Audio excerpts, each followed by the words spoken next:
Bom dia. Foi uma grande honra ter escrito o prefácio para esse livro e no seu lançamento, estou aqui para falar sobre o tema que me motivou, porque não é a primeira vez que em épocas de crise nós temos que lidar com outras tecnologias para nos auxiliar nessa busca de caminhos que aperfeiçoem o nosso trabalho educacional. Então foi esse o tema que perspassou o prefácio, que é uma contribuição a boa parte dos capítulos em forma de apresentação desta importante obra. Então, eu sou Macionírio Celeste Filho, professor doutor, graduado em História e professor na área de História e Educação da Universidade Estadual Paulista, Unesp, Departamento de Educação, Faculdade de Ciência, campus de Bauru.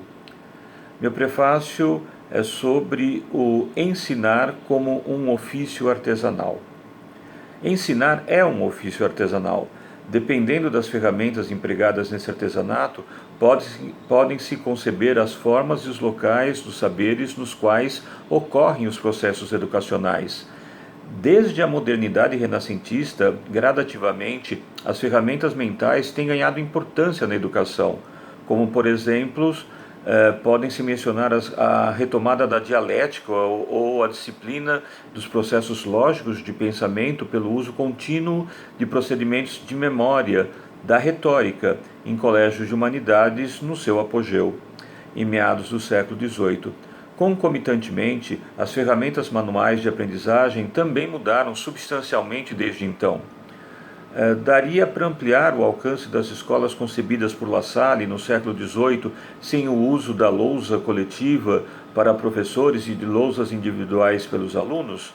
O que dizer da massificação do ensino induzida pelas escolas lancasterianas na Inglaterra industrial do século XIX, sem as caixas portáteis de fina camada de areia branca sobre um fundo preto, nos quais os alunos aprendiam a escrever, usando seus próprios dedos ao afastar a areia nesses pequenos dispositivos?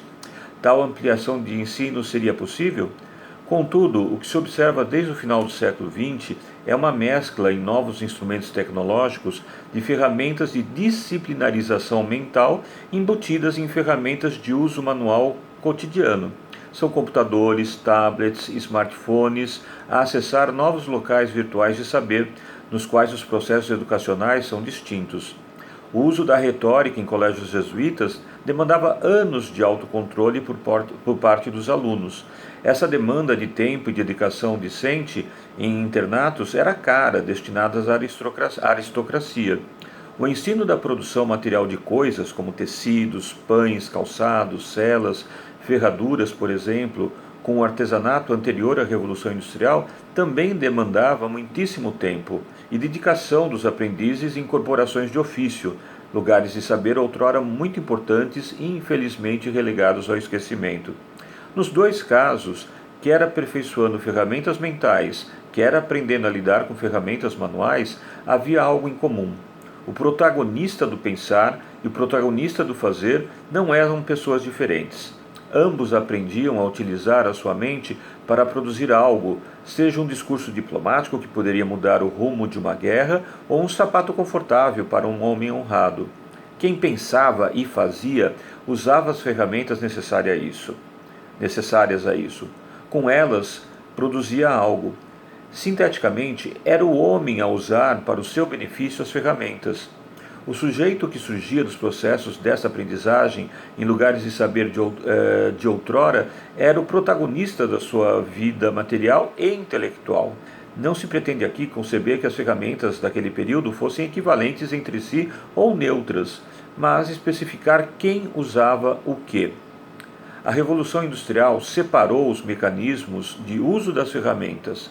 Quem acumulou habilidades de uso de ferramentas mentais, quem concentrou-as em aparatos tecnológicos de produção de coisas materiais, as máquinas industriais, gradativamente movidas a energia não humana. Quem não conseguiu sobreviver em atividades artesanais tornou-se objeto nas máquinas tecnologicamente sofisticadas e sobre-humanas. Deixou de ser o protagonista da sua vida. Cindiu-se o pensar e o fazer. O trabalhador fabril tornou-se ferramenta das máquinas industriais.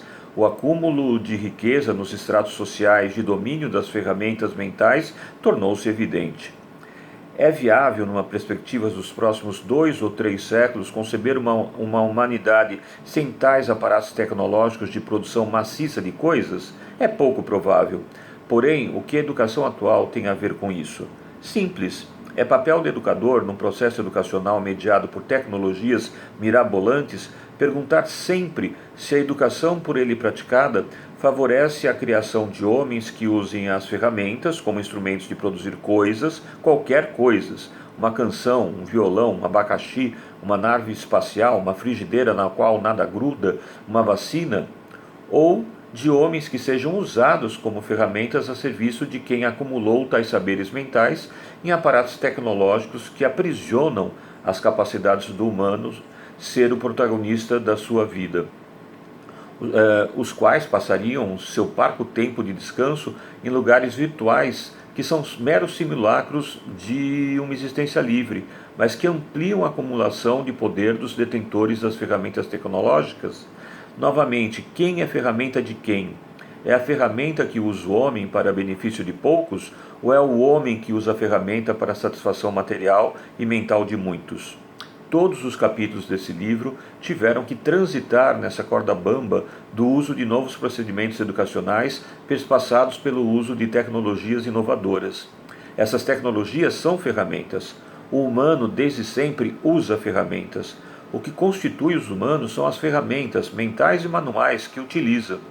O uso diverso de ferramentas propicia lugares de saber distintos, materiais ou virtuais. Que se usem novas ferramentas educacionais, elas são muito bem-vindas, mas que seja o aprendiz a desenvolver a habilidade de uso das ferramentas a seu serviço e de seus semelhantes, e não o contrário. O uso de novas ferramentas educacionais frequentemente reconfigura os locais de saber nos quais se ensina e se aprende. Em tempos de pandemia, os locais de saber foram radicalmente virtualizados. Isso não é bom nem ruim, a priori. Contudo, não sejamos inocentes. O ensino em lugares de saberes virtuais necessita de tecnologias educacionais que certamente se tornarão ferramentas mentais imprescindíveis no mundo contemporâneo. Mas quem será a ferramenta de quem? Essa concepção de inovação educacional em tempos de pandemia está no foco do atual livro. Refletir sobre isso se tornou indispensável para desenvolvermos nossas ferramentas de compreensão e de domínio de nossa existência, como educadores e como protagonistas de nossas vidas. Boa leitura e boas reflexões. Muito obrigado.